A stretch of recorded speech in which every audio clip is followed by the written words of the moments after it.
Today's podcast relates to sports-related head injuries. Head injuries due to a blow to the head or a fall are particularly prevalent in contact and collision sports such as judo, karate, sumo, boxing, rugby, ice hockey, soccer, football, and winter sports such as snowboarding and skiing. Sport-related head injuries include acute subdural hematoma or ASDH, concussion, and chronic traumatic encephalopathy. Sports-related ASDH is a leading cause of death and severe morbidity in popular contact sports such as football. In 2018, the Canadian Institute for Health Information released its Heads Up report that compared brain injury statistics in Ontario and Alberta over 5 years. They reported that over the last 5 years, the number of emergency department visits for sport-related brain injuries in Ontario and Alberta had increased by 28%.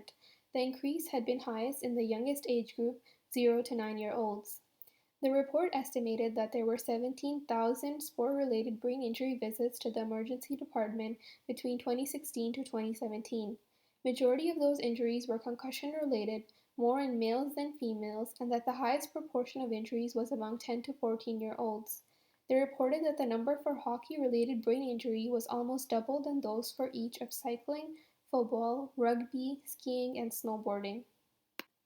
Our podcast today features a former collegiate athlete who suffered a subdural hematoma while playing football. So what is a subdural hematoma? A subdural hematoma is a collection of blood clots. It is a serious brain injury that can occur with any head traumatic accident. It is caused by a traumatic blow to the head, for example, a serious head injury in athletics. It causes blood to leak out of a torn muscle into a space below the dura mater, which is a membrane between the brain and the skull. Subdural hematomas are usually characterized by their location and size and the amount of time elapsed since the inciting event, for example, whether they are acute, subacute, or chronic. In the image, the top right corner shows a black arrow, which is the horizontal plane. If you were to cut the brain at the location of the black arrow, you would see the image on the left. It is a top view, and the left side of the brain shows the subdural hematoma, marked by the red. At the bottom right, you see a CT scan showing the same. Hello, everyone. Today we're here with traumatic brain injury survivor Kevin Kwasny. Welcome to the podcast, Kevin. Thank you for being here. Thank you, Art, for having me. Can you share your brain injury story? How did it happen? Okay, so I was studying university while playing football at Bishop University in Sherbrooke, Quebec. I was in my fourth year of study for the school. And on the second game of the year, we played against Concordia in Montreal at Connu University. And I went into the game. I was a starter on the defensive line. I was playing rush end. But as you don't know about me, I'm not the biggest guy in the world. So I was mainly there for pass rush.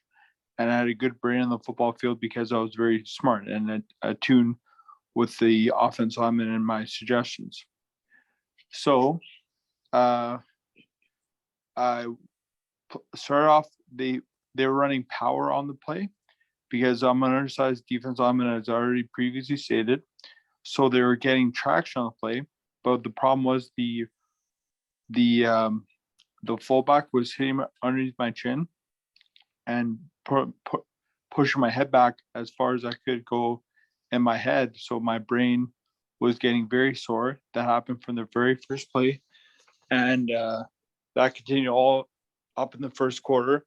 And I was telling my friends, coaches, my head sore, guys, and all that good stuff. And then that transpired to them. It was a warm day, so there was some more sweating and obviously heat and exhaustion. So I ran out the steam my own time, ran out the steam, ran out the field on my own steam. Came once halftime came. Once halftime came, collapsed, soiled myself, started convulsing, threw up. I got diagnosed with the subdural hematoma, which is bleeding right brain. I couldn't walk or talk for over 2 years. And now I'm just at home with my parents here in Winnipeg, trying to get better and trying to change the lives of some of the stroke individuals in Canada. So yeah. And how did your brain injury affect your life? And how has the pandemic made coping with brain injury more difficult?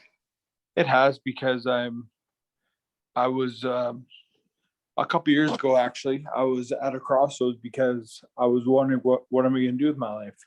So I wanted to choose a career field or path that meant I was always going to be helpful. So and I love working out because, as you know, from my past, I'm a collegiate athlete. So I like working out and I like doing all of those things. So I got my certification in personal training through the MFC, Mental Fitness Council. So I'm actually a certified personal trainer with the MFC. So I'm hoping that once this pandemic is through us as a civilization, I can get back into the gym and start on helping people improve the physical fitness and improve their lives through quality care. Great. And how did you stay motivated in your recovery? And what did you learn as a result of your brain injury?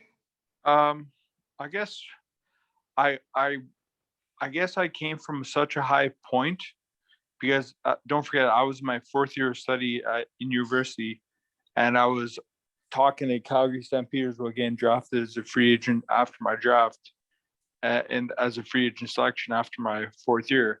So I was always have that to fall back on because I came from such a high point of physical fitness and mental health that that was always what I strive for. And my old coach, who actually left before my fourth year, who if that guy was still around, I would never have this brain injury.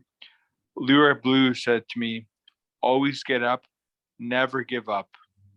And that was over top of my bed, and it's still over top of my bed right now because whenever I'm having a bad day or a poor day, I just look at that old slogan and just fires up with something in me, and I just get it done. Amazing. And what is something you would like brain injury survivors to understand? Brain injury survivors or the general public? You can say either brain injury survivors or something you would like other people to understand about brain injuries. When I have my brace on, my AFO or my ASO or my BioNS, you can't tell my physical disability because I've gone multiple surgeries on my eyes. So, and my leg, like I have what's called foot drop as a result of my brain injury. So when I have my brace on and I'm wearing shades or sunglasses, you can't tell that I have a brain injury. But brain injuries they're so dependent on everything you do. Like it's crazy how many things you rely on your brain to do because even just talking to you right now, and that's incredible for me because I was able to do this a couple of years ago because I was just incapacitated completely. So what I would want other people to understand is that just because you can't see the disability doesn't mean there not is one. Yeah. Okay. Thank you so much, Kevin, for joining us and sharing your story today. We really appreciate it. Thank you, Arma. Have a great day.